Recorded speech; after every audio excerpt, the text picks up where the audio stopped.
How to teleport using a command block in Minecraft. So first, just right click on the command block right here. And now just simply type in teleport. Then here you will see the list of who you can teleport. So if it's at A, it's all players. And at E, all entities. At N is nearest entity. And at P, nearest player. At R, a random player. And at S is the current entity, which is you. So let's say if you want just to put yourself, you'd also put your username.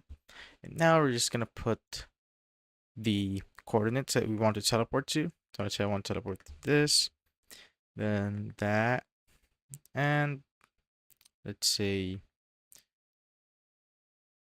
this one. And after that, just simply click on done.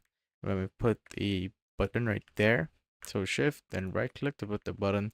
When we click on the button, we should be teleported somewhere to the coordinates that we've put. So I've been teleported to the ground right here. So you just basically need to go up.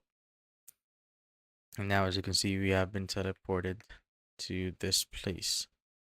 And that's how you basically use the command block as a teleporter, or it's basically how you use a teleport command on a command block.